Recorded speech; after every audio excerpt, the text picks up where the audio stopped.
ಇದೆ ರಾಜ್ಯ ಸಂಘ. ಆ ಸಂಘದ ಮಾರ್ಗದರ್ಶನದಂತೆ ನಾವು ನಡ್ಕೊಂತದ್ದು ಸರ್.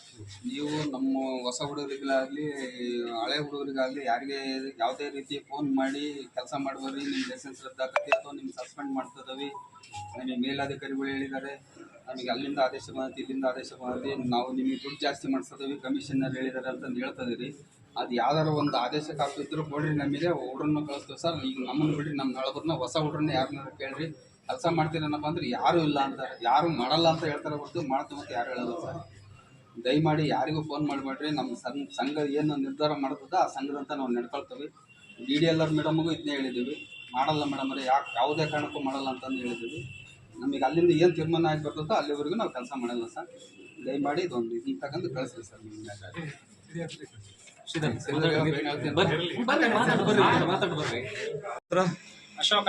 ಅಶೋಕ್ ಅಂತನಾ? ನೀವೀಗ ಭೂಮಾಪನ ಇಲಾಖೆಯಲ್ಲಿ ಕೆಲಸ ಮಾಡ್ತಾ ಇದ್ದೀರಿ, ಖಾಸಗಿ ಇದರಿಂದ.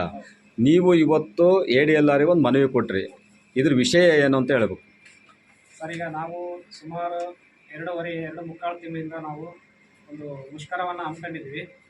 ಅದು ನಮ್ಮ ಒಂದು ಬೇಡಿಕೆಗಳನ್ನು ಸರ್ಕಾರದ ಮುಂದಿಟ್ಟು ನಮ್ಮ ಮಾನ್ಯ ರಾಜ್ಯಾಧ್ಯಕ್ಷರು, ರಾಜ್ಯ ಸಂಘದ ಪದಾಧಿಕಾರಿಗಳು ಮತ್ತು ಎಲ್ಲ ಜಿಲ್ಲಾಧ್ಯಕ್ಷರು, ತಾಲೂಕಾಧ್ಯಕ್ಷರು ಎಲ್ಲರ ನೇತೃತ್ವದಲ್ಲಿ ನಾವು ಇವತ್ತು ಒಂದು ಮುಷ್ಕರವನ್ನು ಹಮ್ಮಿಕೊಂಡ್ಬಿಟ್ಟು 2.5 ತಿಂಗಳಾಯಿತು. ಸರ್ಕಾರ ನಮ್ಮ ಬೇಡಿಕೆಗಳಿಗೆ ಯಾವುದೇ ರೀತಿಯಾಗಿರ್ತಕ್ಕಂಥ ಇಲ್ಲಿವರೆಗೂ ಸ್ಪಂದನೆ ಮಾಡಿಲ್ಲ. ನಮ್ಮ ಬೇಡಿಕೆ ಏನಪ್ಪ ಅಂತಂದರೆ, ಒಂದು ಕಾಯಮತಿ ಮಾಡ್ಕೋಬೇಕು, ಇಲ್ಲಾಂದರೆ ಸಮಾನ ಕೆಲಸಕ್ಕೆ ಸಮಾನ ವೇತನ. ನಾವು ಕೇಳ್ತಿರ್ತಕ್ಕಂಥದ್ದು ನಮ್ಮ ಹಕ್ಕು, ನಮ್ಮ ಒಂದು ದುಡಿಮೆಗೆ ತಕ್ಕಂಥ ಸಂಬಳ ಕೊಡ್ರಿ ಅಂತ. ಇವತ್ತು ಜೀವನ ಒಂದು ಪರಿಸ್ಥಿತಿ ಭಾಳ ಕಷ್ಟ ಆಗೈತಿ. ಜೀವನ ಮಾಡೋದು ಎಲ್ಲ ತರಕಾರಿ ಮತ್ತೊಂದು ರೇಷನ್ ಎಲ್ಲ ಬೆಲೆಗಳೆಲ್ಲ ಗಗನಕ್ಕೆ ಹೋಗಿದ್ದಾವೆ. ಹಾಗಾಗಿ ನಾವು ಇವತ್ತು ನಮ್ಮ ಒಂದು ಕೆಲಸಕ್ಕೆ ತಕ್ಕಂತೆ ನಮಗೆ ಸಮಾನ ವೇತನ ಕೊಡ್ರಿ. ಸುಮಾರು ವರ್ಷಗಳಿಂದ 23-24 ವರ್ಷಗಳಿಂದ ಇಲ್ಲಿ ನಾವು ಇಲಾಖೆಯಲ್ಲಿ ಕೆಲಸ ಮಾಡ್ತಿದ್ದೀವಿ. ಇದುವರೆಗೂ ನಮಗೆ ಯಾವುದೇ ರೀತಿಯಾಗಿರ್ತಕ್ಕಂಥ ಒಂದು ಸೌಲಭ್ಯಗಳಾಗಲಿ, ಒಂದು ಕನಿಷ್ಠ ವೇತನ ಆಗಲಿ, ಒಂದು ಸೇವಾ ಭದ್ರತೆಯಾಗಿ ಇನ್ನೊಂದು ಮತ್ತೊಂದು ಯಾವುದೂ ಇರೋದಿಲ್ಲ. ಹಾಗಾಗಿ ಈಗ ನಾವು ನಮ್ಮ ಬೇಡಿಕೆಯನ್ನು ಸರ್ಕಾರದ ಮುಂದಿಟ್ಟಿದ್ವಿ, ಆಯುಕ್ತರ ಮುಂದಿಟ್ಟಿದ್ವಿ, ಮತ್ತು ಸಚಿವರಿಗಾಗಲಿ ಪ್ರತಿಯೊಂದು ಹಂತದಲ್ಲಿ ಈಗ ಏನು ಬೇಕೋ ಪ್ರಯತ್ನ ನಮ್ಮ ಅಧ್ಯಕ್ಷರು, ರಾಜ್ಯಾಧ್ಯಕ್ಷ, ಪದಾಧಿಕಾರಿಗಳು, ಸಂಘದ ಎಲ್ಲ ಕಾರ್ಯಕರ್ತರು, ಸದಸ್ಯರು ಎಲ್ಲ ಓಡಾಡ್ತಿದ್ದಾರೆ. ಇದುವರೆಗೆ ನಮಗೆ ಸರ್ಕಾರದಿಂದ ಯಾವುದೇ ರೀತಿಯಾಗಿರ್ತಕ್ಕಂಥ ಆಶ್ವಾಸನೆ ಆಗಲಿ, ಭರವಸೆ ಆಗಲಿ, ಒಂದು ಆದೇಶ ಆಗಲಿ ಇದುವರೆಗೆ ಬಂದಿಲ್ಲ. ಈಗ ನಮಗೆ ಇಲಾಖೆಯಿಂದ ದಿಢೀರನೇ ನಿನ್ನೆ ನಮಗೆ ನೋಟಿಸ್ ಕೊಟ್ಬಿಟ್ಟು, ನೀವು ಬಂದು ನಾಳೆನೇ 12 ಗಂಟೆ ಒಳಗೆ ನೀವು ಕರ್ತವ್ಯಕ್ಕೆ ವರದಿ ಮಾಡಿಕೊಳ್ಳದೇ ಇದ್ದರೆ ನಿಮ್ಮನ್ನು ನಾವು ನಿಮ್ದು ಏನೈತೆ ಲೈಸೆನ್ಸನ್ನು ನಾವು ರದ್ದತಿ ಮಾಡ್ತೀವಿ, ನಿಮ್ಮನ್ನು ಸಸ್ಪೆಂಡ್ ಮಾಡ್ತೀವಿ ಅಂತ ಹೇಳಿದರು. ಅದಕ್ಕಾಗಿಯೇ ನಾವು ನಮ್ಮ ಸಂಘದ ಅಧ್ಯಕ್ಷರ ನೇತೃತ್ವದಲ್ಲಿ ಎಲ್ಲ ನಮ್ಮ ಪರವಾನಗಿ ಮುಖಾಂತರಗಳು ಬಂದು ಇವತ್ತು ನಾವು ADLRಗೆ ಮನವಿ ಕೊಟ್ಟಿದ್ದೀವಿ. ನಮ್ಮ ರಾಜ್ಯ ಸಂಘದ ಆದೇಶದ ಮೇರೆಗೆ ಅವರಿಂದ ಒಂದು ನಮಗೆ ಆದೇಶ ಬರೋವರೆಗೂ ನಾವು ಯಾವುದೇ ರೀತಿಯಾಗಿರ್ತಕ್ಕಂಥ ಮುಷ್ಕರವನ್ನು ಅಂತ್ಯಗೊಳಿಸೋದಿಲ್ಲ. ಇನ್ನೂ ನಾವು ಹೋರಾಟವನ್ನು ಮಾಡ್ತೀವಿ. ನಮಗೆ ನ್ಯಾಯ ಸಿಗೋವರೆಗೆ ನಾವು ಹೋರಾಟ ಮಾಡ್ತೀವಿ. ನಮಗೆ ನ್ಯಾಯ ಸಿಕ್ಕ ಮೇಲೆ ನಮಗೆ ಏನಾದ್ರು ಒಂದು ಸರ್ಕಾರದಿಂದ ಒಂದು ಆದೇಶಕ್ಕೆ ಅಧಿಕೃತವಾಗಿ ಆದೇಶ ಬರೋವರೆಗೆ ನಾವು ಕೆಲಸಕ್ಕೆ ಯಾವುದೇ ಕಾರಣಕ್ಕೂ ಹಾಜರಾಗಲ್ಲ ಅಂತ ಈ ಸಂದರ್ಭದಲ್ಲಿ ನಾನು ಹೇಳಕ್ಕೆ ಇಷ್ಟಪಡ್ತೀನಿ. ಮನವಿ ಕೊಟ್ಟಿದ್ದೀರಿ, ನಿಮಗೆ ಇಲಾಖೆಯಿಂದ ವೇತನ ಎಷ್ಟು ಕೊಡ್ತಾರೆ? ಒಂದು ದಿನದಲ್ಲಿ ಎಷ್ಟು ಅವರ್ ನೀವು ಕೆಲಸ ಮಾಡ್ತೀರಿ? ನಿಮ್ದು ಯಾಕೆ ಅಂದರೆ ಸರ್ವೆ ಇಲಾಖೆ ಅಂತ ಹೇಳಿದ್ರೆ ಮಾಪನ ಮಾಡೋದು ಅಂದರೆ ಬಿಸಿಲಲ್ಲೇ ಕೆಲಸ ಮಾಡೋದು ನೀವು ರೈತರ ಹೊಲದಲ್ಲಿ. ಆದ್ರಿಂದ ನಿಮಗೆ ಸೇವಾ ಭದ್ರತೆ, ಆಮೇಲೆ ಅಲ್ಲಿ ಹೋದಾಗ ಏನಾದರೂ ಹಾವು ಈ ಥರ ಯಾವುದೇ ವಿಷ ಜಂತುಗಳಿಂದ ಏನಾದರೂ ಆದರೆ ನಿಮಗೆ ಏನಾದರೂ ಸರ್ಕಾರದಿಂದ ಏನಾದರೂ ಇದೆಯಾ ಜೀವಯುತ ಬೇಡಿಕೆ? ಇಲ್ಲ, ಯಾವುದೇ ರೀತಿ ನಮಗೆ ಪರಿಹಾರ ಇಲ್ಲ. ಸುಮಾರು ಜನ ಲೈಸೆನ್ಸ್ ಸರ್ವರು ಎಷ್ಟೋ ಆಕ್ಸಿಡೆಂಟ್ ಆಗಿದಾವೆ, ಎಷ್ಟೋ ಜನ ಹಾವು ಕಚ್ಚಿ ಸತ್ತೋಗಿದ್ದಾರೆ. ನಮಗೆ ಚೈಲ್ಡ್ ಹಿಡಿಯರ್ ಇಲ್ಲ. ಈಗ ಒಂದು 10 ಬಸ್ತಿಗೆ ಅರ್ಜಿ ಕಟ್ಟಿದ್ರು ಒಬ್ಬ ರೈತ 1200 ರೂಪಾಯಿ ಫೀಸ್ ಕಟ್ತಾ ಇದ್ದಾರೆ. 1200 ರೂಪಾಯಿದಾಗೆ 800 ರೂಪಾಯಿ ನಾವು ಅವರಿಗೆ ನೋಟಿಸಿಗೆ ರಿಜಿಸ್ಟರ್ ಪೋಸ್ಟ್ ಮಾಡಬೇಕು. ಅವ್ರಿಗೆ 800 ರೂಪಾಯಿ ಖರ್ಚಾಕತಿ. ಬಾಂಧ ಜವಾನ್ರಿಲ್ಲ ನಮಗೆ ಚೈನ್ ಹಿಡಿಯರ್ ಕರ್ಕೊಂಡು ಹೋಗ್ಬೇಕು. ಅವ್ರಿಗೆ 500 ರೂಪಾಯಿ ಕೂಲಿ ಕೊಡ್ಬೇಕು, ಮಧ್ಯಾಹ್ನ ಊಟ ಉಣಿಸ್ಬೇಕು ಅವರಿಗೆ. ಆ 1200 ರೂಪಾಯಿದಾಗ ಅಲ್ಲೇ 1700 ರೂಪಾಯಿ ಅಲ್ಲೇ ಹೋಗುತ್ತೆ. ನಮಗೇನು ಉಳಿಯಲ್ಲ. ಎಲ್ಲ ನಮ್ಮ ಮೆಟೀರಿಯಲ್ಸೇ ಎಲ್ಲ ಊಟವ. ನಾವು ರೆಕಾರ್ಡ್ ತಗೋಬೇಕು, ಹೋಗಿ ಅಳತೆ ಮಾಡ್ಕೊಂಬರ್ಬೇಕು. ಒಂದು ದಿನಕ್ಕೆ ಒಂದು ರೆಕಾರ್ಡ್ ರೆಡಿ ಮಾಡಬೇಕು. 23 ರೆಕಾರ್ಡ್ ಮಾಡಿರಿ, 23 ರೆಕಾರ್ಡ್ ಮಾಡಿರಿ ಅಂತಾರೆ. ಅದ್ರ ಬರೋದೇ 10,000 ರಿಂದ 12,000 ರೂಪಾಯಿ ನಮಗೆ ಸಂಬಳ. 12,000 ರೂಪಾಯಿ ಜೀವನ ನಡೆಸೋದು ಆಗ್ತಾ ಇಲ್ಲ. ಮಕ್ಕಳು ಸ್ಕೂಲ್ ಫೀಸ್ ಕಟ್ಟೋದಾಗ್ತಾ ಇಲ್ಲ. ಬಾಡಿಗೆ ಮನೆಗಿರೋರು ಬಾಡಿಗೆ ಕಟ್ಟೋದಾಗ್ತಾ ಇಲ್ಲ. ಈ ಜೀವನ ನಮಗೆ ನಡೆಸೋದು ಆಗ್ತಾ ಇಲ್ಲ. 23-25 ವರ್ಷ ಆಯ್ತು ನಾವು ಕೆಲಸ ಮಾಡೋಕೆ. ಬರೀ ಇವತ್ತು ನಾಳೆ ಇಂದು ನಾಳೆ ಅನ್ಕೊಂತಾನೆ ಬಂದರು. ಯಾವುದೇ ರೀತಿ ಸರ್ಕಾರದಿಂದ ಆಗಲಿ, ನಮಗೆ ಕನಿಷ್ಠ ವೇತನ ಆಗಲಿ, ಸೇವಾ ಭದ್ರತೆ ಆಗಲಿ, ಎನಿವನ್ ಯಾವುದೂ ಇಲ್ಲ.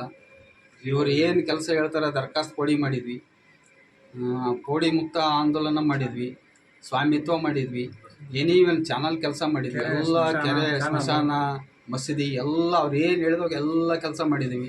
GST ಏನು ಮಾಡ್ತಾರೆ ಅದಕ್ಕಿಂತ ಡಬಲ್ ಕೆಲಸ ಮಾಡಿದ್ದೀವಿ. ಯಾವುದೇ ರೀತಿಯ ₹1 ನಮಗೆ ಸರ್ಕಾರದಿಂದಾಗಲಿ ಇಲಾಖೆಯಿಂದಾಗಲಿ ಇಲ್ಲ. ಕೋಟ್ಯಾಂತರ ರೂಪಾಯಿ ಉಳಿತೈತಿ ದುಡ್ಡು ನಮ್ಮ ರೈತರು ಕಟ್ಟಿರೋದು. ಯಾವುದೇ ರೀತಿ ನಮಗೆ ಏನೂ ಇಲ್ಲ. 12,000 ಬೇಡ 15,000 10ರಿಂದ 15,000 ಒಂದು ತಿಂಗಳಿಗೆ ಬರುತ್ತೆ. ಅದು ಯಾವುದೋ ತಿಂಗಳ ಮಾಡಿರೋದು ಯಾವುದೋ ತಿಂಗಳಿಗೆ ಬೀಳುತ್ತೆ ದುಡ್ಡು. ಈ ಥರ ನಮ್ಮಲ್ಲಿ ಇಲಾಖೆಯಲ್ಲಿ ಐತಿ. ಈಗ ನೀವೇನು ನಿಮ್ಮ ಒಂದು ಬೇಡಿಕೆ ಈಡೇರ ಮಟ್ಟ ಯಾವುದೇ ರೀತಿ ಕೆಲಸ ಮಾಡಲ್ಲ? ಯಾವುದೇ ರೀತಿ ನಮ್ಮ ರಾಜ್ಯ ಸಂಘ ಇದೆ. ರಾಜ್ಯ ಸಂಘ ಏನು ತೀರ್ಮಾನ ತಗೊಂತದೆ ಅದರಂತೆ ನಾವು ಬದ್ಧ. ಯಾವುದೇ ರೀತಿ ಮುಷ್ಕರದಲ್ಲಿ ವಾಪಸ್ ತಗೊಳ್ಳೋದಲ್ಲ. ಕೆಲಸ ಮಾಡಿದ್ರೆ ನಮಗೆ ₹1 ಯಾವುದೇ ಸಂಭಾವನೆ ಇಲ್ಲ. ಗೌರ್ಮೆಂಟ್ ಸರ್ವರಿಗಾದ್ರೆ ರಜೆ ಹಾಕಿದ್ರೆ ಸಂಬಳ ಕೊಡ್ತಾರೆ, ನಮಗೆ ಯಾವುದೇ ಸಂಬಳ ಇಲ್ಲ. ಕೇಸ್ ಮಾಡಬೇಕು, ಅದರಿಂದನೇ ನಾವು ಜೀವನ ನಡೆಸಬೇಕಾಗಿದೆ. ಹಂಗಾಗಿ ನಾವು ಕನಿಷ್ಠ ವೇತನ ನಿಗದಿ ಮಾಡೋ ತನಕ ನಾವು ಯಾವುದೇ ಕಾರಣಕ್ಕೆ ಕೆಲಸ ಮಾಡ್ತೀವಿ. ಸಮಾನ ಕೆಲಸಕ್ಕೆ ಸಮಾನ ವೇತನ ಬೇಕು ನಮಗೆ. ಬರುವುದಿಲ್ಲ, ಜೊತೆಗೆ ಮಹಾದೇವಿ ಪ್ರಕರಣ ಕೂಡ ಅಡ್ಡಿ ಬರುವುದಿಲ್ಲ. ಅವರು ದೀರ್ಘಕಾಲ ಇವರು ಕೆಲಸ ನಿರ್ವಹಿಸುವ ಕಾರಣ ವೃತ್ತಿ ಗೌರವಕ್ಕೆ ಬೆಲೆ ಕೊಟ್ಟು ಮಾನವೀಯತೆ ಆಧಾರದ ಮೇಲೆ ಇವರನ್ನು ಸರ್ಕಾರಿ ಭೂಮಾಪಕರಾಗಿ ಸೇವೆ ಸಲ್ಲಿಸಲು ಸಕ್ರಮಗೊಳಿಸಲು ಅವಕಾಶವಿದೆ ಎಂದು ಸ್ಪಷ್ಟ ಮತ್ತು ಮೌಖಿಕವಾಗಿ ಕಾನೂನು ಒಪ್ಪಿಗೆಯನ್ನು ಮತ್ತು ನಿರ್ದೇಶನಗಳನ್ನು ಸರ್ಕಾರ ಮತ್ತು ಇಲಾಖೆಗೆ ನೀಡಿರುವ ಅಂದರೆ ಭೂದಾಸ 88ರ ಕಳೆದ ವರದಿ ಇವುಗಳ ಆಧಾರದ ಮೇಲೆ ನಮಗೆ ನ್ಯಾಯ ಸಿಗುವಂತೆ ನಾವು ನಡೆಸಿರುವ ಮುಷ್ಕರಕ್ಕೆ ಇನ್ನೂ ಕಾರಣ ಕೇಳಿ ನೋಟಿಸ್ ನೀಡುವುದು ಸರಿಯಾದ ಕ್ರಮವಾಗಿರಲಿಲ್ಲ. ಆದ್ದರಿಂದ ತಾವುಗಳು ಈ ಮೇಲಿನ ಎಲ್ಲ ಸ್ಪಷ್ಟೀಕರಣ ಮಾಡಿಕೊಂಡು ನಮಗೆ ಯಾವುದೇ ರೀತಿಯ ಶಿಸ್ತು ಕ್ರಮ ಕೈಗೊಳ್ಳದೆ ನಮಗೆ ಹೊಸ ಕಡತಗಳು ಲಾಗಿನಲ್ಲಿ ನೀಡಬಾರದು, ಯಾವುದೇ ಯೋಜನೆಗೆ ನಿಲ್ಲಿಸಬಾರದು ಎಂದು ತಾವುಗಳು ನಮ್ಮ ಮುಷ್ಕರಕ್ಕೆ ಪ್ರತ್ಯಕ್ಷ ಮತ್ತು ಪರೋಕ್ಷವಾಗಿ ಬೆಂಬಲ ನೀಡಬೇಕೆಂದು ನಮ್ಮಲ್ಲಿ ನಾವು ಮನವಿ ಮಾಡಿದ ನಮ್ಮ ಲಿಖಿತ ರೂಪದ ಸಮಜಾಯಿಷಿ ಉತ್ತರವನ್ನು ತಾವುಗಳು ನಮ್ಮ ಮನವಿ ಎಂದು ಪರಿಗಣಿಸಿ ನಮಗೆ ಬೆಂಬಲ ನೀಡಬೇಕೆಂದು ಮತ್ತೊಮ್ಮೆ ತಮ್ಮಲ್ಲಿ ಕೇಳುತ್ತೇವೆ. ಅದು ಮಾಡಿದೆಲ್ಲ